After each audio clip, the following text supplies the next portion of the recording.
ভাই জামাত কিন্তু আরও বেশ কিছু আসন পাইতে পারতো। জামানের জোটের কারণে জামাতে ক্ষতিগ্রস্ত হয়েছে। যেমন ধরেন জামাতে জোটকে ছাড় দিতে গিয়ে জামাতের অনেক হেভিওয়েট প্রার্থী যাদের গ্রহণযোগ্যতা ছিল তাদেরকে কোরবান করে দিছে। কিন্তু ওই সকল আসনগুলোতে দেখা গেছে যে যদি তাদের জামাতের যে জোটের এনসিপি অথবা আপনার অন্যান্য যে জোটগুলো আছে অন্যান্য দলগুলোর যদি প্রার্থীকে না দিয়ে জামাতের প্রার্থীকে যদি ওইসব আসনে সুযোগ দেওয়া হইতো তাহলে হয়তো বা তারা আরেকটু আসন বেশি পাইতো। কারণ এখানে দেখেন আল্লামা মামুনুল হক সাহেব, আমার কথা হচ্ছে ওনারা সহ বা এনসিপি সহ আপনাদের কাছে টাকা নাই, আপনাদের তাহলে ওইভাবেও তেমন জনবল নাই, তাহলে আপনারা কেন এককভাবে আপনারা এই আসনগুলোকে আপনারা নিয়ে নিজেরা আসনগুলো জিততেও পারলেন না, আর জামাতের থেকেও এই আসনগুলোকে হাতছাড়া করলেন। জামাত হয়তো দেখা গেছে যে এই জায়গায় একটা মাইর খেয়েছে পলিটিক্সে।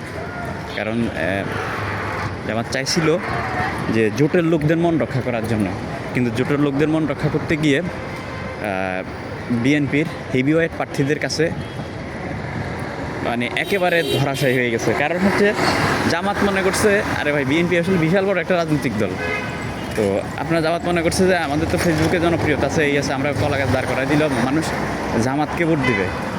কিন্তু ভাই এখানে ভোটের রাজনীতিতে একদিন আগে এক রাত আগেও কিন্তু ভোট বিক্রি হয় 200 টাকা 500 টাকার বিনিময়ে।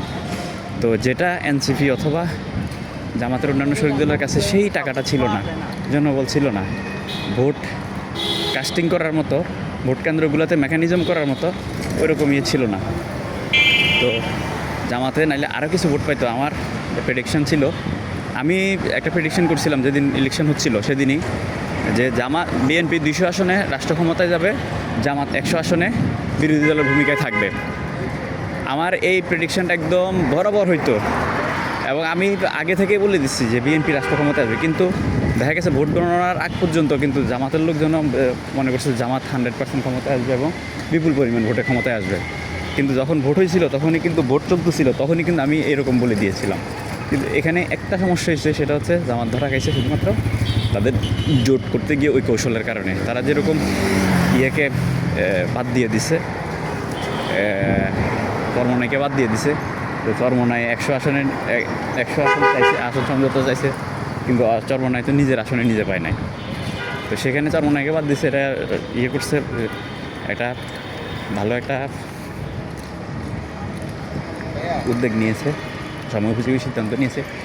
ঠিক অন্যান্য দলগুলোর ক্ষেত্রে আসন বিন্যাসের ক্ষেত্রে এনসিপি ছেলেফেলেদেরকে এমনিতেই মানুষ পছন্দ করে না, মুরব্বীরা কিন্তু পছন্দ করে না। তারা জুলাই আন্দোলন পর্যন্ত ঠিক ছিল, কিন্তু আন্দোলন পরবর্তী সময়ে তারা খবরদারি করুক, তারা নেতাগিরি করুক, এটা কিন্তু বয়স্ক লোকজন মেনে নিতে পারে নাই। তো এই পালসটা, জনগণের এই পালসটা কিন্তু জামাত বুঝতে ব্যর্থ হয়েছে। জামাত এদেরকে বুঝে শুনে এদেরকে ভিন্ন দিকে ফ্রন্ট লাইনে রেখে আসনটা তাদের হাতে ধরে রাখতো, তাহলে আমি যেটা ধারণা করছিলাম যে 100 আসন জামাত আর 200 আসন বিএনপি, ঠিক এরকম হইতো। কিন্তু কারণ বিএনপি একটা রাজনৈতিক দল, এটাকে কিন্তু সহজে হারানো যাবে না।